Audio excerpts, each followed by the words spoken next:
আমরা মানুষকে ছোট হিসাবে দেখি না কাউকে, আমরা সমস্ত মানুষকে দেখি আল্লাহর শ্রেষ্ঠ জীব হিসাবে।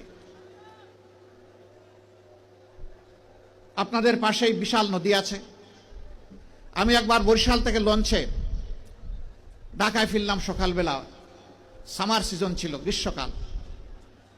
গাড়িতে উঠেছি, এ গল্প আমি বহু জায়গায় বলেছি, আমি এই লোভ ধরে রাখতে পারি না। কিছু দূর যাওয়ার পরে আমার চালককে বললাম থামো। সে বলল স্যার সামনে ময়লার ভাগাড়, দেখতেও খারাপ আর গন্ধ আসতেছে। আমি বললাম এখানেই থামো, এখানে আমার কাজ। আমি 20 থেকে 22 মিনিট বসে আছি গাড়িতে। মাঝে মাঝে সেও আমার মুখের দিকে একটু ঘুরে তাকায়, আমার পাশে বসে একজন সহকর্মী তিনিও তাকান। তারা বুঝতে পারছেন না যে কেন এই জায়গাটায় আমি দাঁড়িয়ে আছি, কিছু বলছিও না করছিও না। ওই সময়টা পরে গাড়ির দরজা খুলে বের হলাম, তখন এই জল্লাদের শাসন চলতেছে বাংলাদেশে, 2015 সাল। আমার সঙ্গী আমাকে বললেন আপনি গাড়িতে বসেন, কি করতে হবে আমাকে বলেন, আমি সেরে আসি। আমি বললাম better you come with me, আপনিও আসেন আমার সাথে আসেন।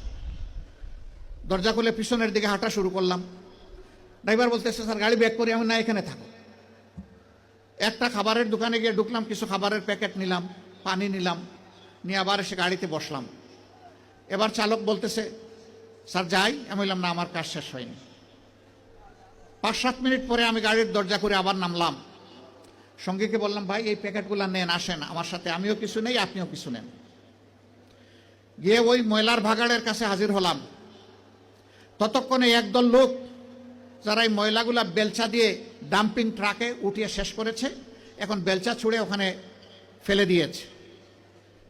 তাদেরকে গিয়ে সালাম দিলাম, 5 জন লোক, আসসালামু আলাইকুম। জবাব দেয় না, মুখের দিকে তাকায়। আবার সালাম দিলাম, আসসালামু আলাইকুম। এবারও জবাব পেলাম না, আবারও মুখের দিকে তাকায়। এরপরে বললাম কি ভাই আপনাদের মধ্যে কি কেউ মুসলমান আছেন? একজন ভীষণ রাগ করে বলল আমি শুধু মুসলমান না, বাকি ওরা তো সব মুসলমান, তো জবাব দেয় না কেন? বললাম কোনো সমস্যা নাই, আবার সালাম দিচ্ছি, আসসালামু আলাইকুম। এবার সবাই সমস্যারে জবাব দিল ওয়ালাইকুম আসসালাম। জিজ্ঞেস করলো আপনি কে? বললাম আপনাদের জাতি ভাই। আপনি কি সিনেমা করতে আসছেন? আমার এই চেহারা দেখে মনে হয় যে আমি সিনেমা করতে আসছি। কয় না, তা তো মনে হয় না, কিন্তু আপনার কথাবার্তায় তো এরকমই মনে হচ্ছে। তো আপনি কেন আসছেন? আমি বললাম আপনাদের হাত ধুইতে আসছি। ওই শুনেন আমরা গরিব মানুষ, আমাদেরকে নিয়ে উপহাস করবেন না। আমি বললাম আল্লাহর কসম আমি উপহাসও করতে আসিনি। তাইলে আপনি আমাদের হাত ধোয়াবেন কেন? আমি বললাম তোমরা সমাজের হাত ধোও, একটা দিন অন্তত তোমাদের হাত ধোয়াই। কই আমাদেরকে ছেড়ে দেন, আমাদের অনেক কাজ, বুঝতে পারছি না আপনি কি জিনিস। আমি বললাম যে আমি বড় শক্ত জিনিস, হাত না ধুইয়া তোমাদেরকে ছেড়ে দেব না আমি। রোদের মধ্যে ঘামতেছে, একজন রাগ করে বললো এই দে, উনার এত শখ জাগছে, দে হাত দে, আমারটা আগেই দিচ্ছি।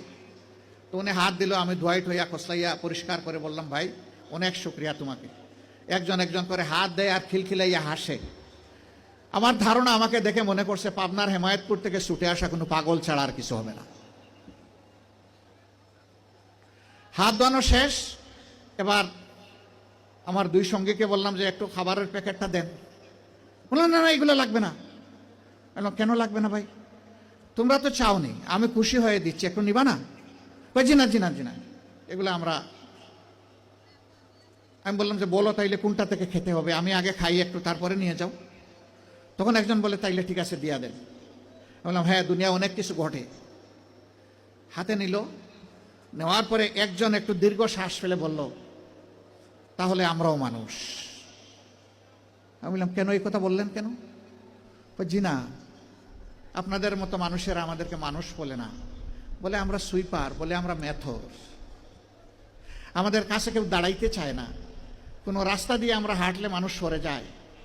সমাজের মানুষ আমাদেরকে অচ্ছুত মনে করে, এদেরকে ছুঁইলেই জাত যাবে। আমি হাত জোড় করে বললাম সোফা কাপড়ের ছোট লোকদের পক্ষ থেকে আমি তোমাদের কাছে ক্ষমা চাই, আমাকে ক্ষমা করো, আমাদেরকে ক্ষমা করো। আমি আর চোখের পানি ধরে রাখতে পারিনি, টপ টপ করে আমার চোখ থেকে পানি পড়লো। যে মানুষগুলো তাদের জীবনের পরিশ্রমের বিনিময়ে সমাজের চাকাটাকে চালু রাখে, আমরা কিনা তাদেরকে মানুষ বলি না, আমরা তাদেরকে সুইপার বলি, মেথর বলি। আমরাই কমজোর। আমি কাঁদতে কাঁদতে এসে আমার গাড়ি আর ওরাও আমার সাথে কেঁদে কেঁদে তাদের গাড়িতে উঠে গেল। সম্মানিত ভাইয়েরা, কেন এই ব্যবধান? এদের ছাড়া কি এই সমাজ চলবে? যদি না চলে তারা, তাই এই সমাজে তারা একটু স্বীকৃতি পায় না কেন? একটু মর্যাদা কেন পায় না তারা?